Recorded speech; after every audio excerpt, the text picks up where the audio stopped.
안녕하십니까, 윤과자입니다. 네, 즐거운 연휴 보내셨나요? 저는 샌드위치 데이라서 길게 휴가를 좀 잘 다녀왔는데요.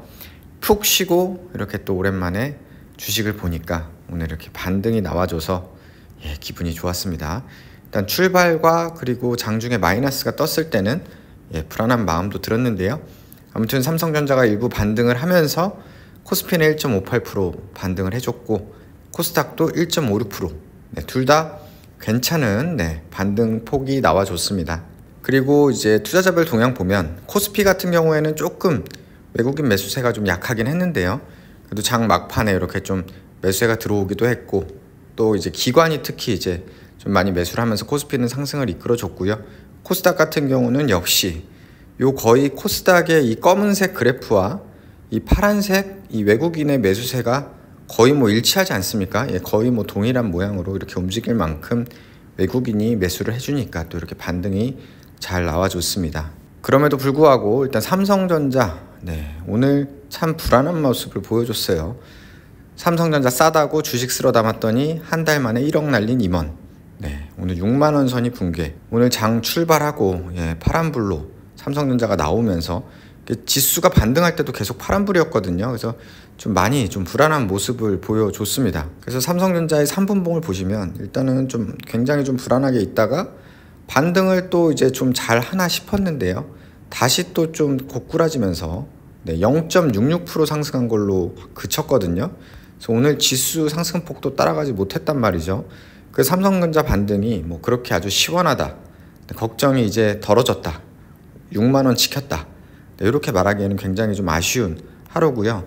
이제 투자자별 동향을 보면 외국인이 계속 판단 말이죠. 여기 보시면은 외국인이 진짜 지금 얼마나 파는지 모르겠습니다. 계속 팔고요. 오늘도 외국인이 팔았습니다.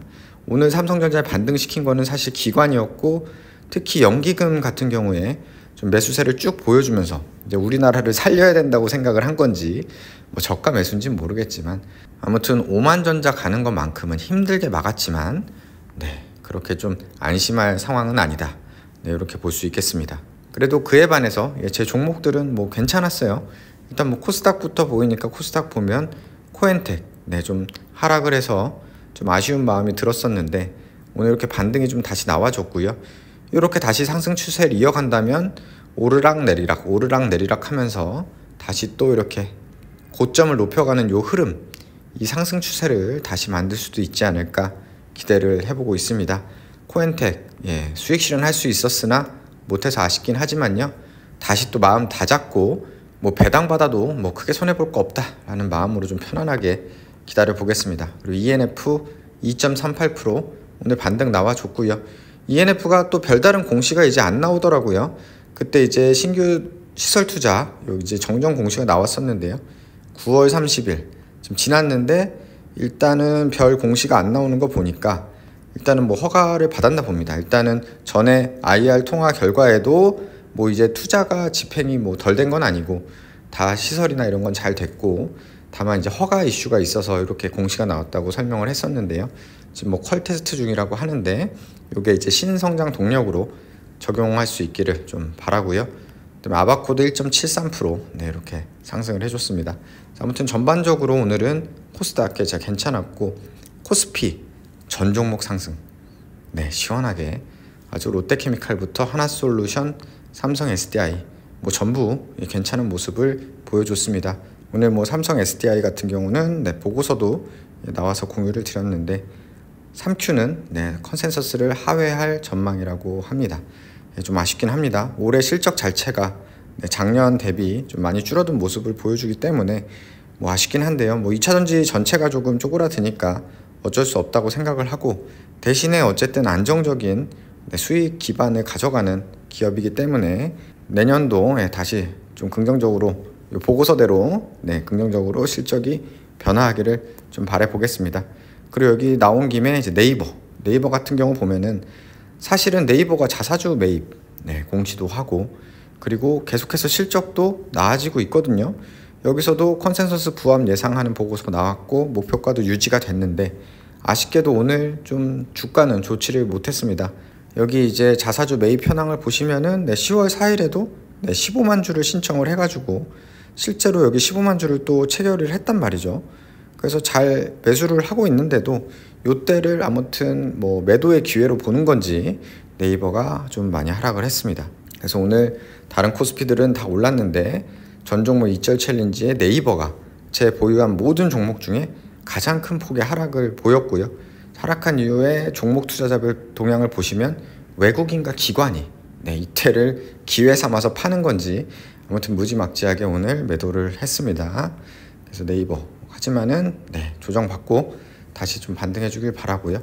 콘중, 롯데지주는 빨간불, 나머지는 뭐 소폭 하락하면서 이렇게 전종목 2절 챌린지 계좌는 마감이 됐네요. 그래서 제 계좌를 보시면 오늘 아무튼 지수와 대부분의 종목들이 올랐지만 그럼에도 아무튼 플러스는 없는 좀 아쉬운 계좌 상황이긴 합니다. 그래도 이제 코엔텍, 아바코 같은 것들 다시 한결 나아졌고요. JCENF, 디오도 그래도 버틸만한 수준. 그리고 코스피 계좌에서는 여전히 하이트진로, 3SD 뭐 이 정도가 계속 희망을 주면서 버텨주고 있고, 롯데케미칼이 그래도 반토막 마이너스 50%에서 마이너스 38%까지 좀 올라왔다. 이 정도로 위안을 삼아야 될 것 같네요. 전종목 2차 챌린지 네이버 다시 파란불 떠서 아쉽긴 합니다. 다시 또 금세 빨간불이 떠주기를 좀 바라고 그렇게 될 거라고 믿고요. 아무튼 연휴 기간 동안 민주당에서 이제 지도부의 금투세 부분은 위임을 한 상태고요. 일단은 뭐 당 대표, 뭐 최고위원회 결단만 남은 상황인 것 같습니다. 아마 이거 정치적으로 언제 발표할지 그것만 보는 것 같고요. 어쨌든 폐지일지 유예일지 몰라도 내년 1월 1일은 시행이 안 되는 게 다행이라고 생각을 합니다.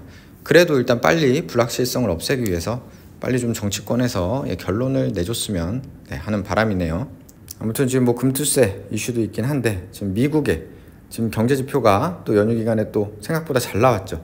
그래서 연착륙 가능하다, 경기 침체 없다 이런 얘기가 또 많이 나와요. 그래서 11월 FOMC 금리 인하 확률도 갑자기 50bp 인하 확률은 삭제되고 갑자기 이제 동결 확률도 생길 정도로 갑자기 또 이렇게 태세가 변환되는 게 거시경제이고 예측이 어려운 게 바로 이런 동향인데요. 우리들은 사실은 뭐 그런 걸 다 예측할 수는 없으니까 결국엔 지수, 내 주가 수준, 내 보유한 종목의 미래 이런 걸 고민하면서 대응을 해야 될 것 같습니다.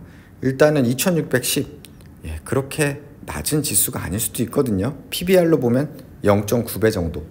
물론 높은 지수도 아니지만 이게 지금 영업이익 전망치가 계속 하향되는 상황 속에서 아무튼 4분기에 혹시라도 수익 실현 기회를 준다면 좀 현금을 확보해야 되는 시기가 아닌가 싶긴 해요. 근데 그런 생각이 들죠. 뭐 팔 기회를 줘야지 팔지. 저도 똑같습니다. 저도 뭐 굳이 막 서둘러서 손절할 생각은 없고요. 지수가 그래도 한 2700, 800 정도 와준다면은 좀 수익 실현할 종목들이 좀 보일 것 같거든요. 그래서 2610, 뭐 2700 계속 왔다 갔다 하는데요. 요번에 좀 요 박스피 상단을 조금만 많이 바라지도 않습니다. 한 2700 뚫고 한 2800 근처까지만 요 근처까지만 좀 가주기를 좀 바랍니다. 이제 연휴도 끝났으니까 금투세 폐지와 함께 힘차게 달려가는 증시 되길 기원하겠습니다. 구독, 좋아요 한번 부탁드리겠습니다. 감사합니다.